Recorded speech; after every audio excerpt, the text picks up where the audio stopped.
GERD जैसे कि काफी लंबे टाइम तक अनट्रीटेड रहे तो 3 से 5% पेशेंट में इसमें कैंसर बन सकता है। कम से कम मैंने अभी तक अपने करियर में मोर देन 10,000 एंडोस्कोपी में कर चुका हूं और कभी भी किसी मरीज को किसी तरह की तकलीफ नहीं हुई है। कभी भी मरीज को अपने आप से दवाई नहीं लेनी चाहिए, क्योंकि इनकी डोज और ड्यूरेशन अलग अलग होता है और कंडीशंस होती हैं, रिस्क फैक्टर्स होते हैं जो GERD के साथ कॉमनली एसोसिएटेड होते हैं, जैसे कि स्मोकिंग करना, अल्कोहल ज़्यादा मात्रा में लेना, लेट नाइट खाना जिसमें मरीज को छाती के अंदर काफ़ी बर्निंग सेंसेशन होती है, जलन होती है। और कुछ मेडिसिन होती हैं जैसे कि एस्पिरिन और स्टीरॉइड जिनके साथ GERD की प्रॉब्लम काफ़ी कॉमनली जुड़ी हुई होती है। नमस्कार, मैं राखी चौधरी सिटी चैनल में आप सभी का स्वागत करती हूँ। आज हम आप सभी शहरवासियों के लिए लेकर आए हैं एक स्वास्थ्य संबंधी कार्यक्रम। तो आज के इस कार्यक्रम में हमारे साथ जुड़े हैं शहर के जाने माने gastroenterologist and हिपैटोलॉजिस्ट doctor Bhagat Singh. नमस्कार जी, मेरा नाम डॉक्टर भगत सिंह है और मैं एक पेट, लिवर व आंत रोग विशेषज्ञ हूँ। अभी मैं presently V Care hospital Rohtak में कार्यरत हूँ और इस फील्ड में मुझे 8 से 10 साल का अनुभव है और बहुत सारे ऐसे मरीजों को ठीक कर चुका हूँ जिनको पेट, लिवर व आंत की बीमारी है। ओके डॉक्टर साहब, तो आज हम बात करेंगे GERD के बारे में। तो GERD से हम क्या समझते हैं? GERD एग्जैक्टली है क्या? GERD बेसिकली इसकी फुल फॉर्म होती है गैस्ट्रोइसोफेजियल रिफ्लक्स डिजीज। ये काफ़ी कॉमन प्रॉब्लम है। वेस्टर्न वर्ल्ड में ये अराउंड 10 to 20% पेशेंट में पाई जाती है और इंडिया में भी अराउंड ये 5 to 10% पेशेंट्स के अंदर होती है। GERD बेसिकली इसमें होता क्या है, इस बीमारी के अंदर जो भी गैस्ट्रिक कंटेंट है वो हमारे खाने वाली नल की, जिसको ईसोफेगस कहते हैं, उसके अंदर बार बार रिफ्लक्स होता है, जिसके कारण मरीज को काफ़ी दिक्कत होती है। अगर हम बात करें इस बीमारी के लक्षण की, तो इस बीमारी के क्या क्या लक्षण इस बीमारी के साथ जुड़े हुए होते हैं। हम उनको 2 पार्ट में डिवाइड कर सकते हैं। एक जो हमारे गैस्ट्रो इंटेस्टाइनल सिस्टम के साथ जुड़े हुए होते हैं और दूसरे जो एक्स्ट्रा GI सिम्टम्स होते हैं। अगर सबसे पहले हम बात करें जो गैस्ट्रो इंटेस्टाइनल सिम्टम होते हैं, उनमें मोस्ट कॉमन होता है, एक तो आपको रीगर्जिटेशन होता है जिसके अंदर मरीज को खट्टी खट्टी डकारें आती हैं। दूसरा होता है हार्ट बर्न, जिसमें मरीज को छाती के अंदर काफ़ी बर्निंग सेंसेशन होती है, जलन होती है और उसके कारण कई बार मरीज को सीवियर चेस्ट पेन होता है।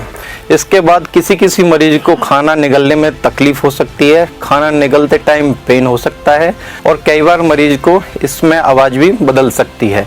अब हम बात करेंगे जो दूसरे सिम्टम्स होते हैं जिनको हम एक्स्ट्रा GI सिम्टम्स कहते हैं। उसमें मरीज को कई बार क्या होता है कि जो पुराना और या न्यू ऑनसेट एज़मा होता है वो आपका और ख़राब हो सकता है, क्रोनिक लेरिंजाइटिस हो सकती है, आपके जो टीथ हैं डेंटल इरोजन्स हो सकते हैं और मरीज को कई बार डिस्ट्रेस और एंजाइटी भी साथ में हो सकती है।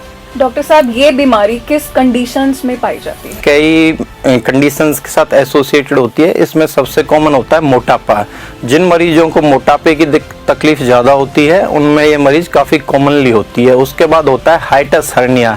हाइटस हर्निया एक ऐसी कंडीशन है जिसके अंदर पेट का कुछ पार्ट ऊपर डायफ्राम के थ्रू छाती के अंदर खिंच जाता है। और कुछ और कंडीशंस होती हैं जैसे कनेक्टिव टिश्यू डिसऑर्डर, जिसमें कि स्क्लेरोडर्मा होता है, रूमेटॉइड आर्थराइटिस होती है। इन कंडीशंस के अंदर GERD काफ़ी कॉमनली पाई जाती है। और एक इम्पोर्टेंट कॉज प्रेगनेंसी, जैसे जैसे जो प्रेग्नेंट फीमेल होती हैं उनके अंदर जैसे फीटस का साइज बढ़ता है तो उनके अंदर GERD आपको मिल सकती है। और कुछ और कंडीशंस होती हैं, रिस्क फैक्टर्स होते हैं जो GERD के साथ कॉमनली एसोसिएटेड होते हैं, जैसे कि स्मोकिंग करना, अल्कोहल ज़्यादा मात्रा में लेना, लेट नाइट खाना, फैटी फूड खाना और कुछ मेडिसिन होती हैं जैसे कि एस्पिरिन और स्टीरॉइड जो जिनके साथ GERD की प्रॉब्लम काफ़ी कॉमनली जुड़ी हुई होती है।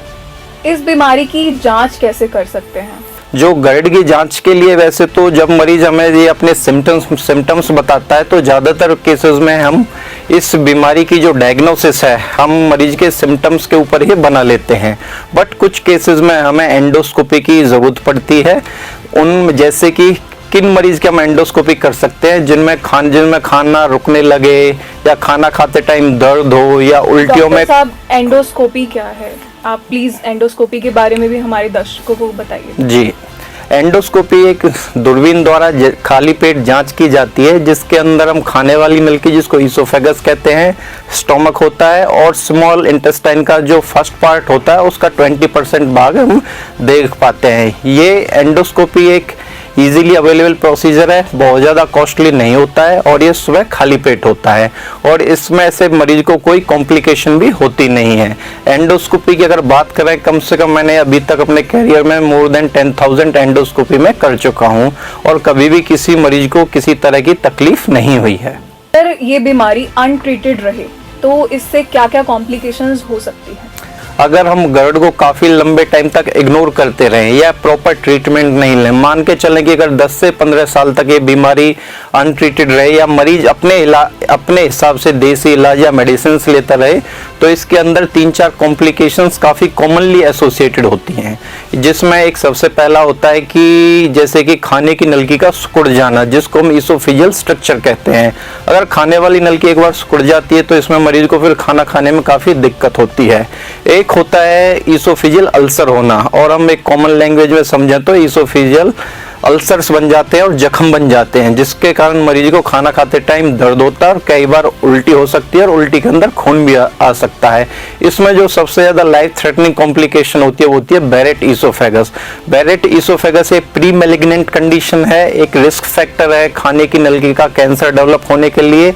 अगर बैरेट ईसोफेगस मरीज को डेवलप हो जाती है, अगर गर्ड जैसे कि काफ़ी लंबे टाइम तक अनट्रीटेड रहे, तो 3 से 5% पेशेंट में इसमें कैंसर बन सकता है। डॉक्टर साहब, इसके ट्रीटमेंट के बारे में बताइए कि इसका क्या ट्रीटमेंट है आज की डेट में? अगर हम इसके ट्रीटमेंट की बात करें तो इसके ट्रीटमेंट को हम 2 पार्ट में डिवाइड कर सकते हैं। एक तो जो पहले वाला पार्ट है वो तो होता है आपके लाइफस्टाइल मॉडिफिकेशन से जुड़ा हुआ है।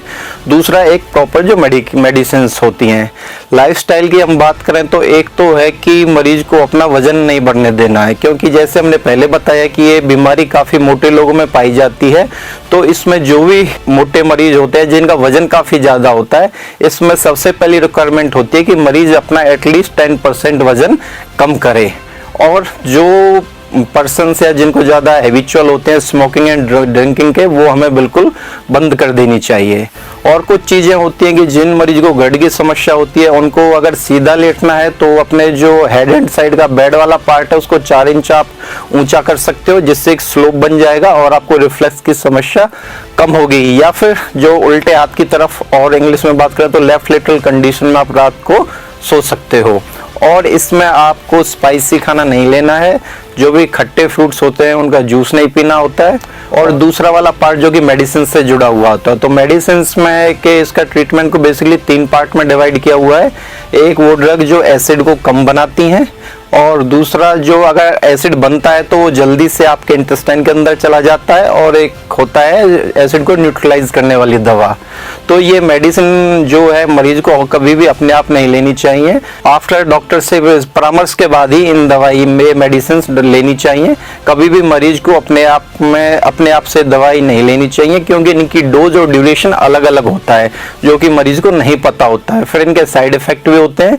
तो मेरा ये आग्रह है कि कभी भी ये मेडिसिन अपने आप से नहीं लें, क्योंकि इनकी डोज और ड्यूरेशन सब कुछ अलग होता है। डॉक्टर साहब, अपना कीमती समय देने के लिए धन्यवाद। जाते जाते अंत में आप हमारे शहरवासियों को क्या स्वास्थ्य संबंधी टिप्स देना चाहेंगे? जो हेल्थ से रिलेटेड सबसे अच्छी बात यह है कि जो शहरवासी लोग विंटर के टाइम में कर सकते हैं, एक तो होता है कि प्रॉपर एक्सरसाइज करना, एटलीस्ट 40 to 45 मिनट्स जो विंटर टाइम है इन ए वीक 4 to 5 डेज के लिए आपको करनी चाहिए। जो भी जंक फूड होता है, फैटी फूड होता है, या जो स्मोकिंग और अल्कोहल की जो लत लगी होती है, उस चीज़ को छोड़ें और अपने खाने में जैसे कि हरी सब्जियां हैं, फ्रूट्स हैं, इन चीज़ों को ज़्यादा से ज़्यादा मात्रा में लें। धन्यवाद। Thank you.